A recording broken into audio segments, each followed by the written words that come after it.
Welcome to my YouTube channel. If today is your first time here, you're welcome. In this channel, we discuss success and prosperity based on God's word. Please subscribe to my channel and leave a comment for me below saying I subscribed, and I'll be so glad to respond to you. Today, we will be discussing how to change your life part 2. How to change your life part 2. In the part 1 of this video, we saw the life of Reverend Tony Robbins, how he was able to change his life from somebody who could have been a poor bicycle repairer in the village to a place where he is a global impact, a place where he is writing books that is changing lives, and even have a scholarship scheme in place that is paying school fees for indigent children. Okay, so it's such a very inspiring video, and I will encourage you to look for it and watch. I'm going to put the link of it in the end screen at the end of this video. Okay, it's very, very inspiring. Today I'll start with another story, another inspiring story. See, years ago I picked a book written by Tony Robbins titled Awaken the Giant Within. I picked that book to read, and it started with such a beautiful, inspiring story. In it, Tony Robbins talked about a day when he was flying to the venue of one of his seminars, okay? And he was flying across a particular neighborhood. Looking down from the aircraft, he could identify a particular building where he worked as a janitor just 12 years earlier.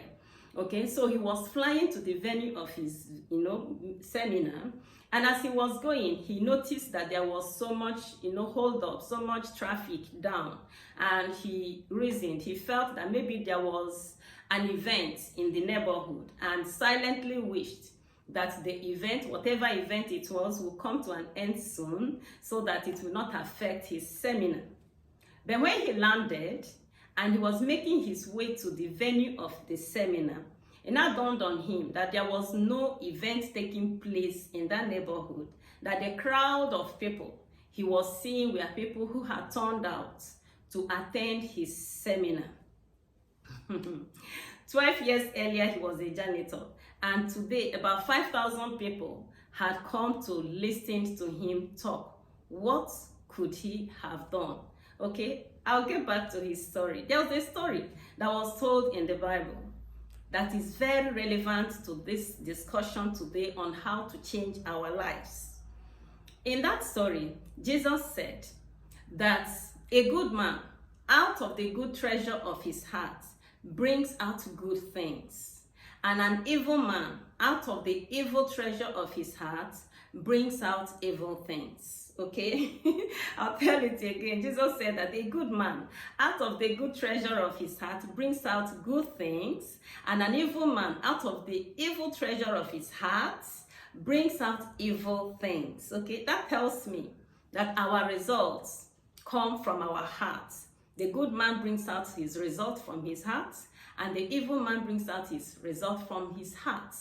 And the beautiful thing about hearts, the heart is compared to a garden. The heart is compared to the ground. It's compared to the earth.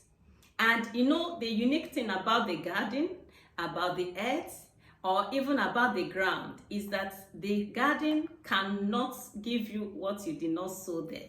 If you want corn, you sow corn in your garden and you will get a harvest of corn.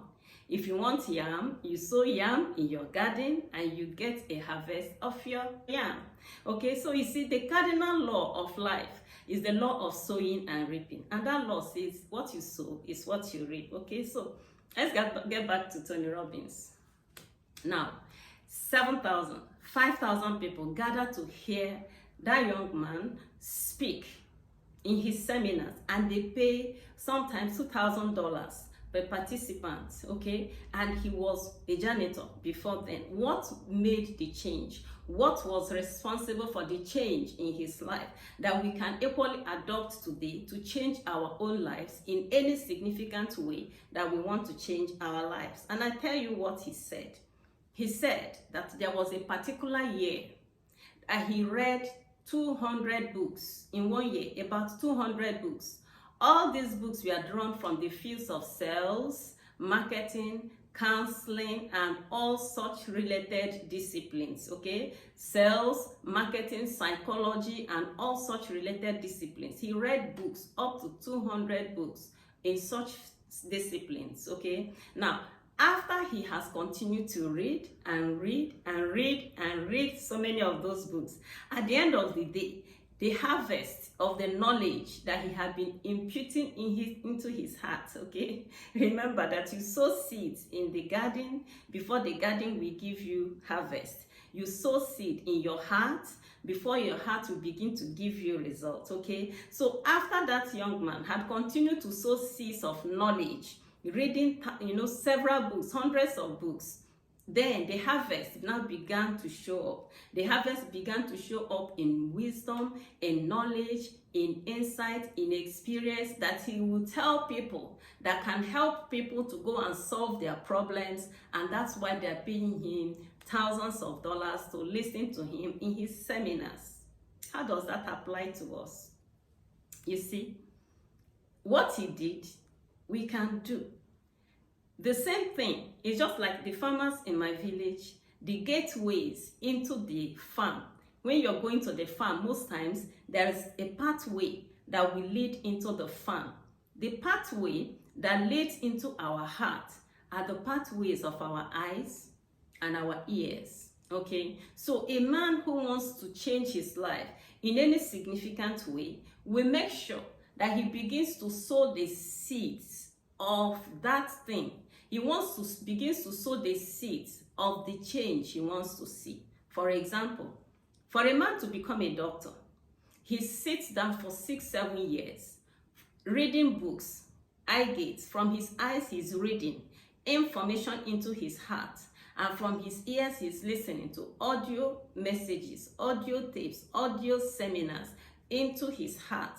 So through the ears and through the eyes, he's imputing information. He's sowing seeds into his heart.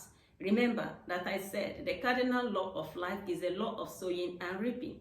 Okay, so for you to become a doctor, for a young person to become a doctor, he sits down and for 7 years, he's imputing information related to medicine, related to healing, related to health, and he's taking it in from his ears and from his eyes consistently for years. At the end of the day, he begins to get a harvest of experiences that will help people to solve their health challenges, okay? That applies to lawyers too. You sit down for 5 years, you're learning all the cases, you're learning and memorizing all the things that have to do with law. At the end of the day, you begin to reap the harvest of knowledge, experience, and wisdom that can help people to solve their legal challenges, okay? And they will pay you money for it. So in any area that you want to experience change, you have to take the first initiative to sow the seeds of knowledge in those areas, okay?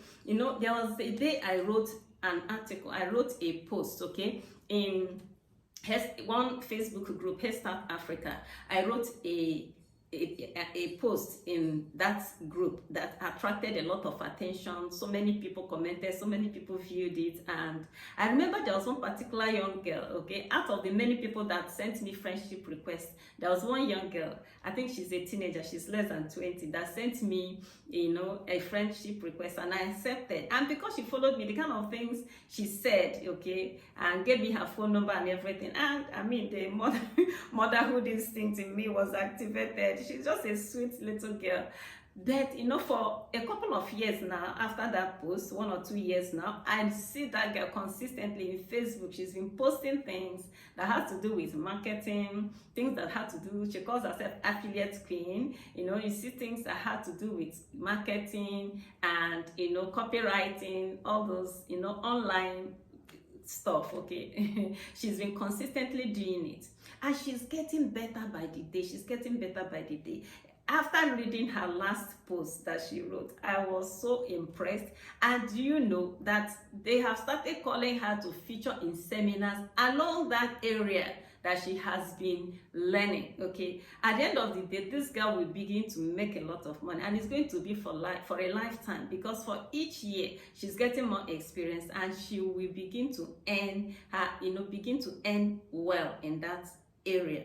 Now, there could have been some of her mates who would have invested the same quantity or the same quality of time that she was investing, learning affiliate marketing, learning copywriting. There are some of her friends who will invest equally about 4 or 5 hours every day on their phone as well, doing things. But instead of learning consistently on things that can put money in their hands, they might be scrolling and watching gossip and entertainment-based stuff. Now, the same amount of data they use in watching entertainment, the same amount of data they have used in watching, gossip or watching television series and all that, is the same amount of money that this focused young girl has been using in learning online marketing. At the end of the day, her life is going to get a lot better. The things she has been sowing through her ear gates and eye gates will begin to put food on her table. But the ones who have been entertaining themselves, learning the latest gossip in town, learning the latest entertainment in town, those ones, nobody is going to pay them for such information. That's why it's so important that you decide, for a man or a woman who wants to change his life in any significant way, decide the area of change you want. Decide the area of impact you want to make, okay? You see, when Tony Robbins was reading those books, he wasn't reading books on every field. He was reading books on a particular field. And we saw in our last video how Reverend Tony Akemi was sick and he was looking for health. What did he do? He went to a bookshop and said, give me all the books that have to do with health here. And he went and sat down and began to read them until he encountered the insight that he needed, that eventually brought him out of sickness into health. Okay, I have equally had our own Reverend Sam Adeyemi say that in a particular year he read about 100 books. Today when he's talking, you will want to listen. Okay, so that's how to do it. If you want to change your life, you look for relevant information in that area that you want to change your life and impute the seeds of that information into your heart. And as you continue to do that, you will see that it will become, you will have a conviction. And because like I usually say, God created man with a heart-mouth connectivity. Once you begin to impute the right information, the information in the area of change you want to see in your heart, it will become so much so that it will begin to flow out from your mouth. You begin to talk about it, declare it, and confess it, and begin to say it, and eventually you will have that change. Eventually you will get the change you desire by doing something about it. Passivity does not help anybody. Being passive, in fact, I normally say that one thing that is common to all failures in life is that they love to entertain their mind. People who want to make significant change in their lives, they educate their minds.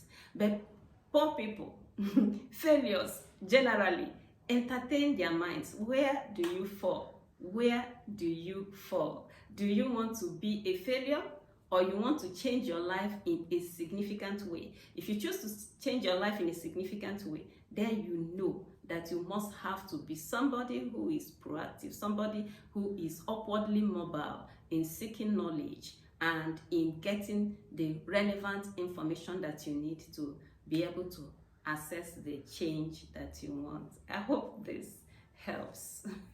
Thank you so much. Remember to subscribe to my channel if you've not done so. Put on your bell notification so you will always be notified each time I put up a new video, and share our links. There are people who need this beautiful information that we are sharing and they're not aware of us. Just share the link with them. Give me a thumbs up, and at the description box I'll leave the link to my authors page in Amazon. I've written quite a good number of books and they are very reader friendly books. Until I come your way next time, keep thriving.